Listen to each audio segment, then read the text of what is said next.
Hello guys, সবাই কেমন আছো? আশা করি সবাই ভালো আছো। আমরা এখন এসেছি আমতায়।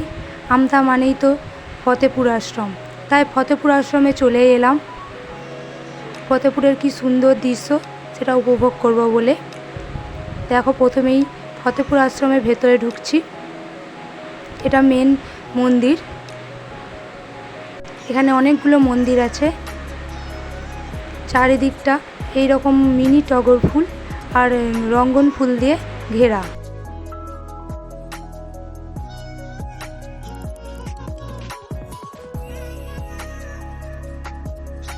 মন্দিরের পাশেই একটা ড্রাগন ফলের গাছ আছে, অনেকগুলো ড্রাগন ফল ধরেছে। তারপর একটু নদীর ধার থেকে ঘুরে আসবো। সামনেই নদী আছে, এই দেখো নদীর ধারে চলে এসেছি। এটা এক দামোদর নদী, তোমরা দেখতেই পাচ্ছ। দামোদর নদী, মাছ ধরছে অনেকে। সামনে একটা নৌকা আছে। নদীর থেকে আমরা উঠে চলে আসছি ঠাকুরের দিকে। এখন আশ্রমে সব মন্দিরগুলো আমরা দর্শন করব। চলো যাই। প্রথমেই সাইডের মন্দিরগুলো দেখে নিচ্ছি, তারপরে রাধাকৃষ্ণ মন্দিরের দিকে যাব। এই দেখো, এই মন্দিরটা দেখে নিচ্ছি। এটা কালী মন্দির। সব জানলা কপাটি বন্ধ থাকে এমন। এই দেখো, এটা শিব মন্দির। দেখো, শিব ঠাকুরটা দেখাচ্ছি তোমাদেরকে। এই জানলা দিয়েই দেখাতে হবে, কপাট বন্ধ থাকে সব সময়ই। যখন পুজো হয় তখন খোলা হয়, নাহলে বন্ধই থাকে। এটা নারায়ণ মন্দির। দেখো চারদিকে কেমন ফুলে ভর্তি। দেখো বন্ধুরা, ওখানে আবার অনেকগুলো হনুমান বসেছিল, তাই ভয়ও লাগছিল যেতে। তাও চলেই গেলাম নারায়ণ মন্দিরের দিকে। নারায়ণ মন্দিরটা ঠাকুরটাকে দেখবো বলে। ওই দেখো, হনুমানগুলো চলে গেল। আমরা যাচ্ছি বলে হনুমানগুলো চলে গেল। এখনও দুটো হনুমান বসেই আছে ওখানে।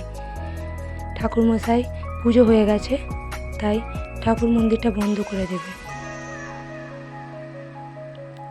আমরা এবার আসলাম রাধাকৃষ্ণ মন্দিরে। রাধাকৃষ্ণ মন্দিরে ঢুকে প্রণাম করে নিচ্ছি। প্রণাম তো করতেই হবে না। দেখো বন্ধুরা, এই মন্দিরটা কি সুন্দর, কি দারুণ লাগছে, তাই না? দেখলেই মন ভরে যাবে। দেখো বন্ধুরা, কি সুন্দর কারুকার্য, কি সুন্দর এই মন্দিরটা। চারদিকের দেওয়ালটা তোমাদেরকে দেখিয়ে দিলাম। দেখো, এবার আমাদের ঠাকুর দেখা হয়ে গেছে, তাই এবার চলে যাচ্ছি। দেখো চারিদিকের সুন্দর দৃশ্যটা, চারদিকটা এরকমই ফুল দিয়ে ঘেরা।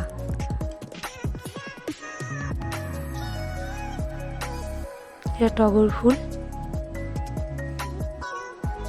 গাছগুলোকে এমন করে ডিজাইন করা আছে। মন্দিরের সাইডে একটা স্লিপ ছিল, দেখো আমার মেয়ে উঠে পড়েছে, কেমন স্লিপ খাচ্ছে। একদম আস্তে আস্তে খাচ্ছে যাতে না পড়ে যায়, ভয়ও পাচ্ছে, সেই জন্য আস্তে আস্তে স্লিপ খাচ্ছে। এই দেখো, এখানে অনেকগুলো পাখি আছে। জালটা এতটাই আবছা যে দেখাই যাচ্ছে না। এই দেখো, দেখতে পাচ্ছ অনেকগুলো হাঁড়ি আছে। এই হাঁড়ির ভিতরেই পাখিগুলো থাকে। জালটা ধুলো ময়লা পড়ে একদম আবছা হয়ে গেছে। দেখো, অনেকখানি জায়গাটাতেই আছে, অনেকগুলো পাখি আছে।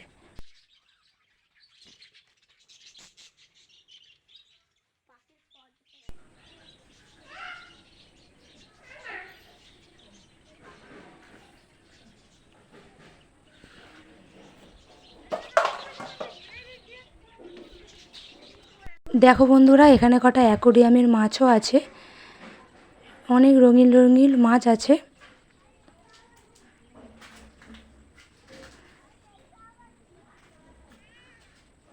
তোমাদের ভিডিওটা কেমন হলো জানিও। আজকের মতো ভিডিওটা এখানে শেষ করছি। আমরা এবার বাড়ি চলে যাচ্ছি।